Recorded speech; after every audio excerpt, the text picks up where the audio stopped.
దేవుడు అందరి నుదుటి మీద ఆయనకి ఇష్టం వచ్చినట్టు రాత రాసేస్తాడు. కాని కొంతమందికి మాత్రమే ఆయన రాసిన రాతని తుడిచి ఒక అందమైన రాత రాసుకునే అవకాశం వస్తుంది.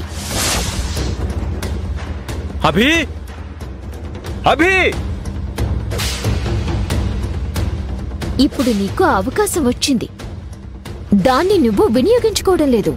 మీరు చెప్పేది నాకు ఎప్పటికీ ఒక అందమైన రాత అవ్వబోదు. అది నాకు భవిష్యత్తులో ప్రతిరోజు ఒక పీడకలలా ఎదురయ్యే రాత.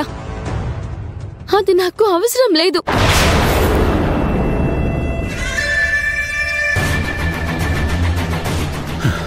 అభి ఇంద్ర, బుజ్జగించాం, వినలేదు. బతిమిలాడం, వినలేదు. ఇక బల ప్రదర్శన తప్పదు. వెళ్ళి ఆ తాళి తెంచి నీ చేతిలో ఉన్న తాళిని దాని మెళ్ళో కట్రా.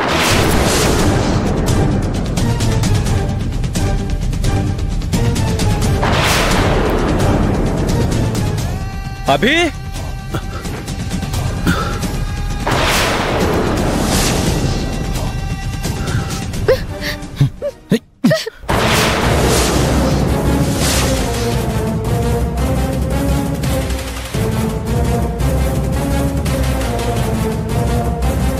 అభి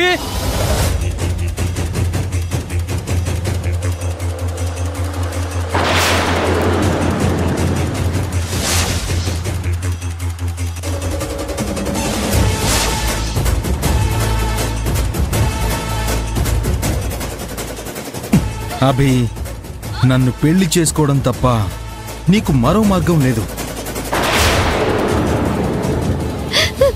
తల వంచి తాలి కట్టించుకో. ఆ తర్వాత